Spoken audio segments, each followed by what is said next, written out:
শীত আসছে আর এটাই তো দারুণ সময় বাটাবাটি খাওয়ার জন্য। নমস্কার, কুইজিনিয়া চ্যানেলের পক্ষ থেকে সকলকে জানাই সাদর আমন্ত্রণ।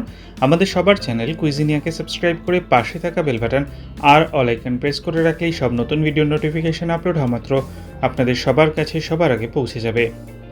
গরম ভাত দিয়ে বাটাবাটি খেতে কিন্তু ভালো লাগে, আর শীতকালে তো এটা একটা অন্য মাত্রা এনে দেয়। সম্পূর্ণ নিরামিষ পদ্ধতিতে তৈরি এই বাটার রেসিপিটা অতি অবশ্যই এই শীতে একবার ট্রাই করতেই হবে। আর যাদের এটা খেতে আপত্তি আছে তারাও দেখবেন বিনা বাক্যবায় জানতেও চাইবে না এটা কী দিয়ে তৈরি হচ্ছে। আসুন দেখে নেওয়া যাক। 3টে মূলো, মাঝারি সাইজের মূলো, মূলো দিয়ে তৈরি হচ্ছে। আর এটা কিন্তু খেয়ে ধরতেও পারবেন না মূলো দিয়ে তৈরি হয়েছে, কারণ মূলোর কোনো রকম ফ্লেভার এর মধ্যে কিন্তু থাকে না। ছোট ছোট টুকরো করে কেটে নেওয়া রয়েছে। এবার এই মূলোগুলোকে আমরা জল দিয়ে ভালো করে ধুয়ে নিয়েছিলাম, আর একটা মিক্সি জারের মধ্যে আমরা সম্পূর্ণ মূলোটাকে দিয়ে দিলাম। তার সাথে দেওয়া হচ্ছে 2টো কাঁচা লঙ্কা, ঝালটা আপনারা বেশি চাইলে আরও বেশি দিতে পারেন। আর বেশ কিছুটা দিয়ে দিলাম আমরা ধনেপাতা ডাঁট শুদ্ধ। তার সাথে 1/4 কাপ পরিমাণ দেওয়া হলো জল। এবার এই সমস্ত জিনিসগুলোকে নিয়ে একটা মিহি পেস্ট এখানে আমরা বানিয়ে রাখছি। আমার এই মিক্সি জারটা সম্পর্কে আপনাদের অনেকেরই জিজ্ঞাসা থাকে। এটা পারচেস করতে চাইলে ডেসক্রিপশন বক্সের লিঙ্ক দেওয়া আছে, আপনারা ডাইরেক্ট পারচেস করতে পারেন।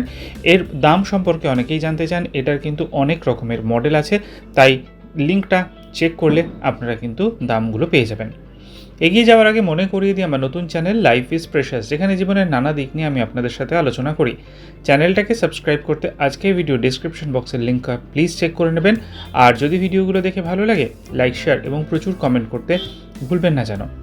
ফিরে আসলাম রান্নাতে। কড়াইতে পর্যাপ্ত পরিমাণ সর্ষের তেল, একটু তেল বেশি কিন্তু এটাতে লাগে, গরম করে নিয়েছি। তার সাথে দিচ্ছি 1/4 টিস্পুন পরিমাণ কালো জিরে। আর যেহেতু আমি এটা সম্পূর্ণ নিরামিষ পদ্ধতিতে বানাচ্ছি, তাই দিয়ে দিয়েছি 1/4 টিস্পুন পরিমাণ হিং।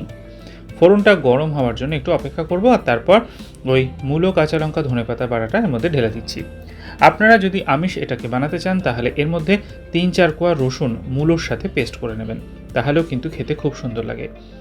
আমরা যেহেতু নিরামিষ সেই জন্য রসুনের পরিবর্তে আমরা এখানে হিংটা ব্যবহার করেছি।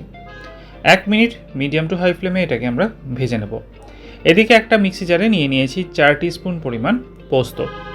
পোস্তর সাথে আমরা এখানে দিয়ে দিচ্ছি 1 টিস্পুন পরিমাণ সাদা সর্ষে। এবার এই পোস্ত এবং সাদা সর্ষেটাকে প্রথমে আমরা শুকনো অবস্থাতে গুঁড়ো করে নেব। গুঁড়ো হয়ে যাওয়ার পর এতে আমরা দিয়ে দিচ্ছি একটুখানি নুন, যাতে সর্ষের তেতোভাবটা না আসে, আর তার সাথে 1/4 কাপ পরিমাণ জল। এবার এই সর্ষে পোস্তটাকে আমরা মিক্সিতে ঘুরিয়ে নেব। একটা মিহি পেস্ট এখানে আমরা বানিয়ে নিয়েছি। এদিকে আমাদের 1 মিনিট কিন্তু ওটাকে নাড়াচাড়া করা হয়ে গেছে মূলোর পেস্টটাকে। এবার আমরা এই সর্ষে পোস্ত বাটাটাকে এর মধ্যে দিয়ে দিলাম। দিয়ে এবার আমরা এটাকে আরও মিনিট খানেক সময় নিয়ে মিডিয়াম টু হাই ফ্লেমে একটু কষিয়ে নেব। কষাতে কষাতে এরপর আমরা এতে দিয়ে দেবো আরও কিছু জিনিস। এটা কিন্তু একদম ড্রাই হবে, যতটা সম্ভব এটাকে কিন্তু একদম ড্রাই করে ফেলতে হবে, কারণ এটা কিন্তু শুকনো শুকনোই হয়। মিনিট খানেক হয়ে গেছে, দিয়ে দিচ্ছি স্বাদ অনুযায়ী নুন। সর্ষে পোস্ত বাটার সময় হালকা একটু নুন দিয়েছিলাম, সেটা মাথায় রাখবেন। 1/4 টিস্পুন হলুদ গুঁড়ো, 1/4 টিস্পুন লাল লঙ্কার গুঁড়ো দিচ্ছি। ঝালটা আপনারা আপনাদের পছন্দ অনুযায়ী দেবেন।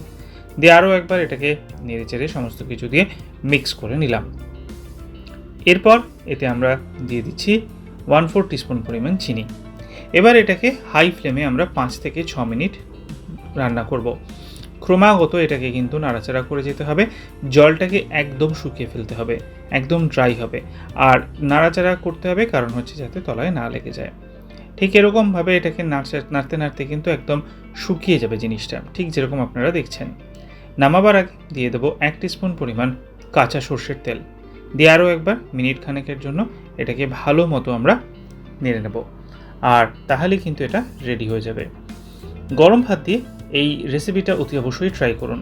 মূলো অনেকেরই নাপসন্দ, কারণ একটা বাজে গন্ধ আছে, কিন্তু এইভাবে একবার মূলো বাটাটা বাড়িতে বানিয়ে খেয়ে দেখুন, দারুণ লাগবে সবার, কেউ ধরতেও পারবে না যেটা মূলো দিয়ে তৈরি। বাড়িতে বানিয়ে খেয়ে কমেন্টে জানান কেমন লাগলো। ভালো লাগলে লাইক, শেয়ার করতে ভুলবেন না যেন। যারা এখনও চ্যানেল কুইজিনেকে সাবস্ক্রাইব করেননি, অনুরোধ করবো চ্যানেলটাকে সাবস্ক্রাইব করে এই পরিবারের সদস্য হয়ে যাওয়ার জন্য। লাইফ ইজ প্রেশাস গল্পে শেখা লেখাল চ্যানেল দুটিকে সাবস্ক্রাইব করতে আজকে ভিডিও ডিসক্রিপশন বক্সের লিঙ্কগুলো প্লিজ চেক করে নেবেন। সবাই ভালো থাকবেন, সুস্থ থাকবেন। রেসিপি রিকোয়েস্ট থাকলে কমেন্টের মাধ্যমে সেটাও জানাবেন। আজ তাহলে এ পর্যন্তই, দেখা হবে আবার। নমস্কার।